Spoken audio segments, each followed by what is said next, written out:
Greetings, fellow humans, and welcome to another Tea with JD. I'm doing it. Let's do it. I'm doing this video with a earpiece on, so to see if you can hear me a bit better because volume is constantly an issue. I am definitely not as pumped up or energetic as I was on Monday, but I'm still in a good mood and I've made progress on most of my projects. And I'm celebrating St. Patrick's in my feet. Anyways, this is actually the first date book club. I was tagged by the lovely Kim, aka the Writer Princess. Bubbly, infectious, funny, fun, good channel. I shall link down below. By all means, check her out. She's good people.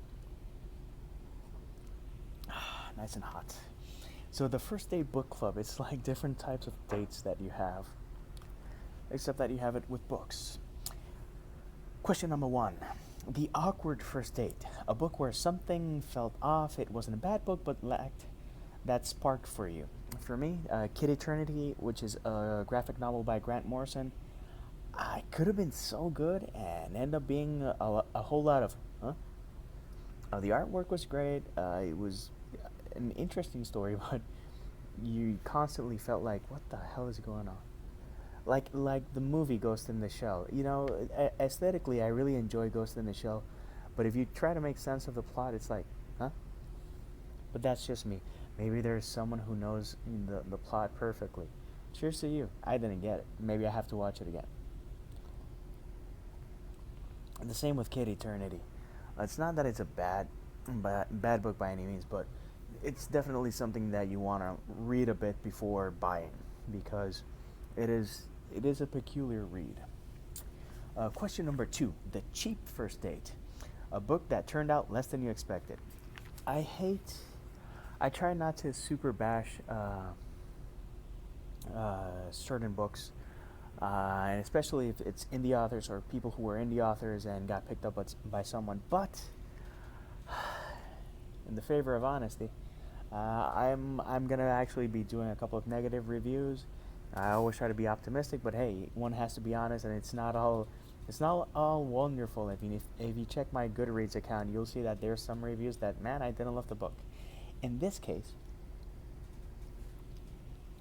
The Brass Giant by Brooke Johnson really did not click with me. I was looking desperately for a steampunk book. I saw an interview, super cocksure, confident, liked her answers, liked her attitude, read the book, and was left. It's not to say that it's a bad book, but if you're not looking for romance, don't pick it up. It's got a lot of romance, and I was in the search for a book that was mainly something steampunkish, something very adventurous and whatnot, and I got a lot of staring into copper eyes that I wasn't in the mood for. Sorry. Question number 3. Well prepared first date. Better than expected. Actually, I'll say 2. One from an indie author and one and a classic book. Indie author, Cradle of the Dead by Roger Jackson. Phenomenal. It's one of the creepiest books that I've ever read. Hell of a read, hell of a writer, hell of a guy. By all means, follow him on Instagram, Twitter, anywhere. Cool guy, and great work. And I didn't know, since with every indie author, I never know what to expect, because since you get to know them because you meet them or interact with them in social media or whatnot, you have no idea what's going down. And I always liked Roger, and I still think he's an awesome dude. The thing is that I read his book and I was blown away. And another book that was a lot better than I expected was actually Pippi Longstocking. I picked it up out of a whim, and that was such a fun book.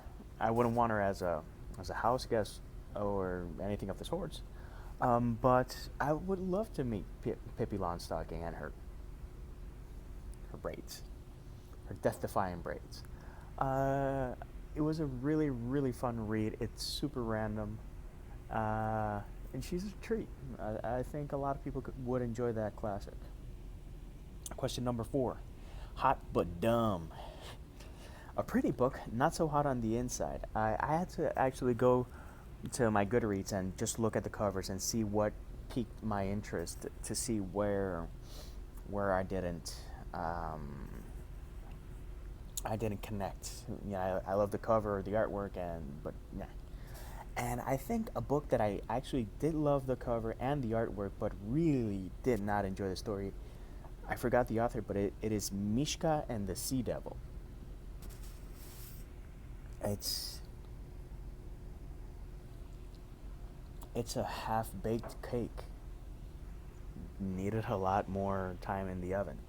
It's drawn beautifully, or interestingly so, and that's its saving grace, because the story just wasn't there for me, and it's a bummer when you have expectations for a book and then it goes and falls flat on its face.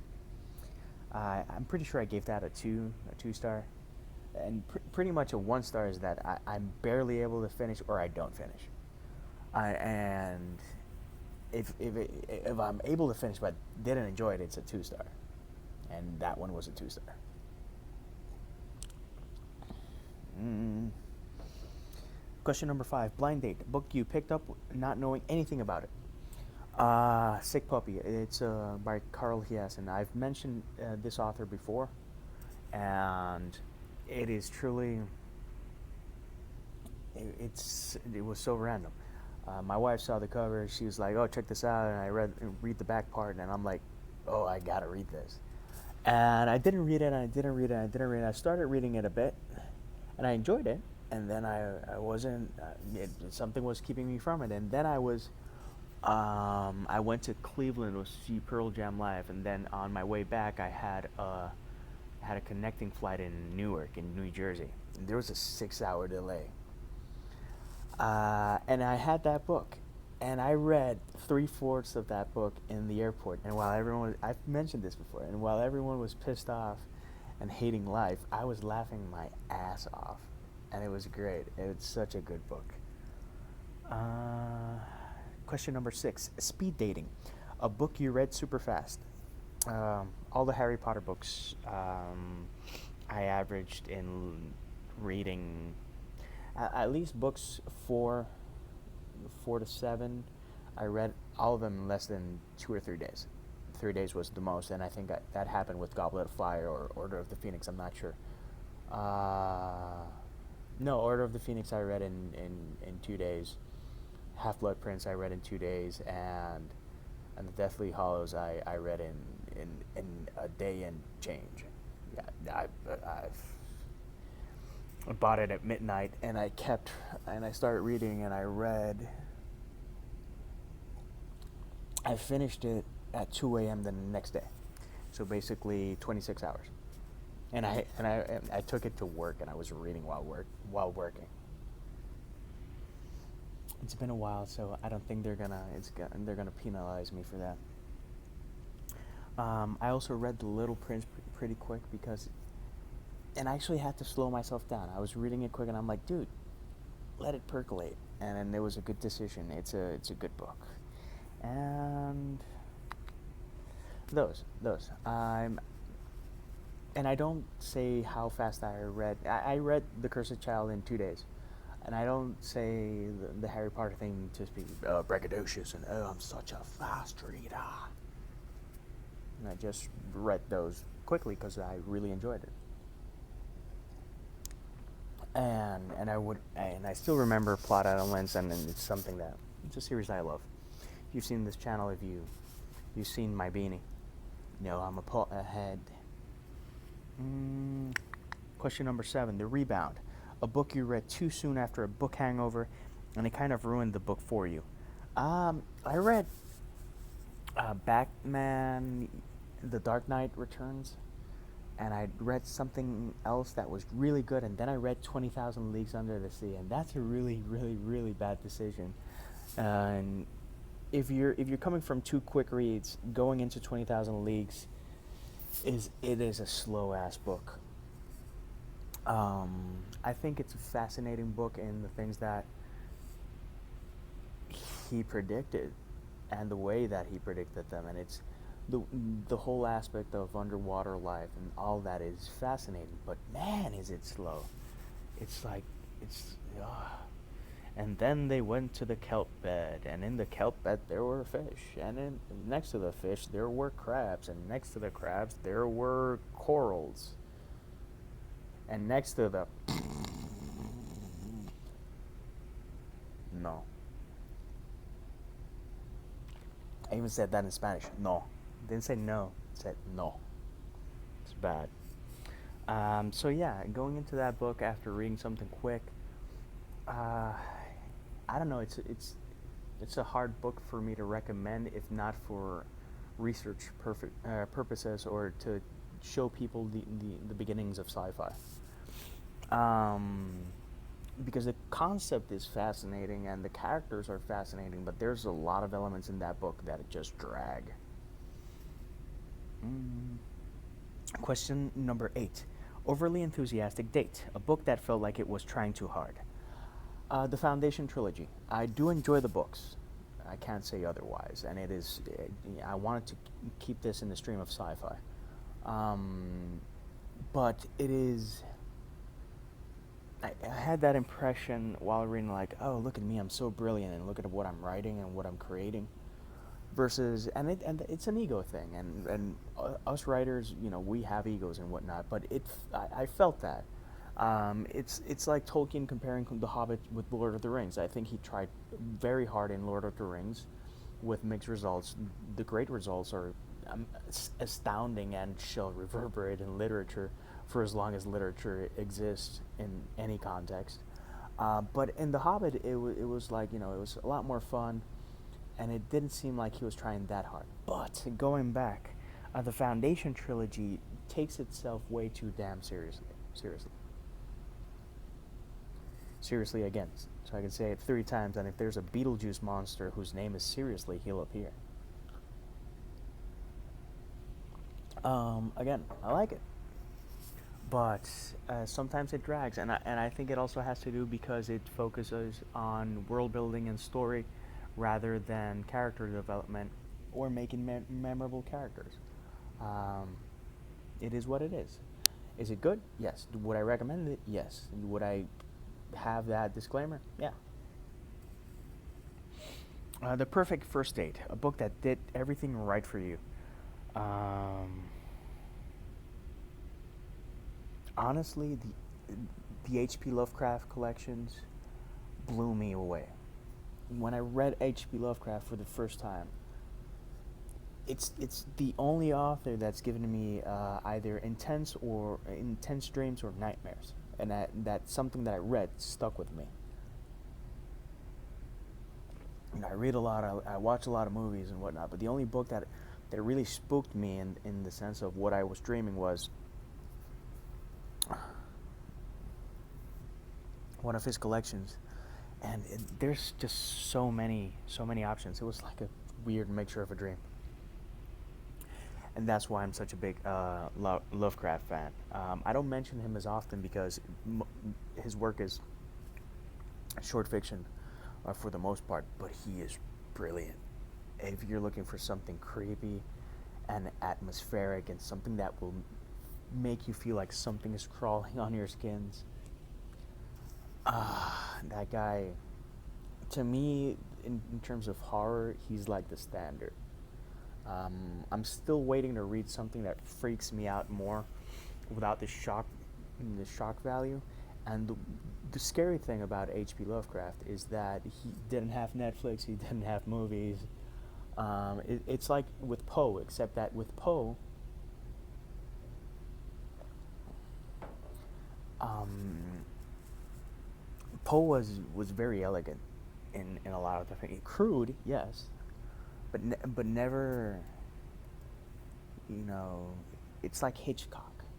Edgar Allan Poe to me is like Hitchcock, and H.P. Lovecraft just scared the shit out of me, and in the best possible way. I'm dying to reread his works, but it is something that, and I read it at night. But still, it's just absolutely fantastic. Um, when I get my books finally, I'll show you the collections that I have. I'm not sure if I'm gonna trade those in to get like a complete collections, because when I have the big paper, big hardbacks, I don't read them as much. So I'm debating that. Question number 10. Humiliating first date. Book you're embarrassed to admit you like, embarrassed to see reading in public for whatever reason. Um,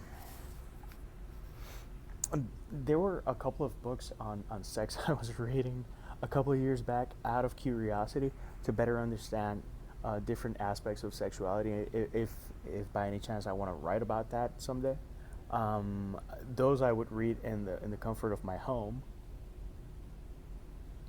because there's no way someone wouldn't go like, oh. Um, but again, it's all about research, and if you read my books, there's a lot of elements of sexuality there, because I do think it's something that's important to discuss and not repress, which is, oh God, we can't talk. We can see violence and gun shooting and drink alcohol and whatnot, but heaven forbid we see a titty. I'm referring to the event of the Super Bowl with Janet Jackson, which people were like, travesty.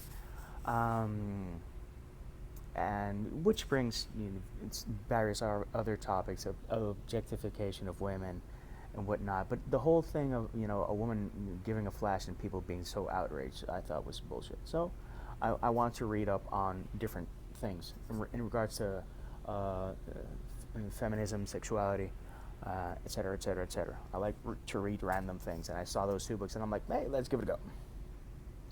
In addition to that, my Lucifer graphic novels. I love them, and I love the character of Lucifer, and different incarnations of Satan. I do think that they're fascinating to analyze, because it's one of the most compelling characters in the history of everything.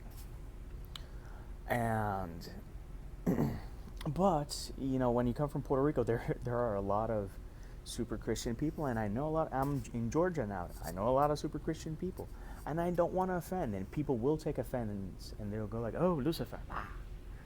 But if they read my books, they'll also, give me shit. So, yes, the perils of being agnostic with a Catholic upbringing. I do enjoy the religion I grew up with, but come on, the imagery is just too much to not be fascinated by. And people are like, oh, but if I enter that diatribe, I'm gonna be rambling for on and on and on. That's not the idea. But the idea now is to tag people. So recently I got tagged by Jay Swizzle. I super wish I had the energy of that woman. She's always, if you had a life coach, you want her energy. That's the thing. She's always like, and she's in there, always ready. You're sure that if someone calls out a football play, or they have to do capture the flag or anything, she's on it. If you're in a paintball team and she plays paintball, pick her. She's probably awesome, because she's like the boho bookworm I'm tagging, because she is offering in her new channel, Bird Songs and Breezes, relationship advice, and since these questions are related to that, I thought it would be interesting to see what's her take on it. Ben Sanders, I'm starting to get into his channel. I haven't read his book. I will be ordering it when finances allow me and I lift the book ban, but the book ban will probably last a couple of months, and I'm serious about that, because I can't keep buying and hoarding books. Libraries need books, people need books. Books are great gifts, and I don't want to have to deal with more stuff that I have to move. So, ban is firm. And I'll probably still read his book and several other books, but hey, one can try. And the Bald Book Geek. Will always has interesting answers to questions and an interesting perspective, so I'd love to see his take on this. So, wow, it shows that I've been away for a while. 20-minute video. Sorry. Till next time. Peace, love, and Mikey Rolls.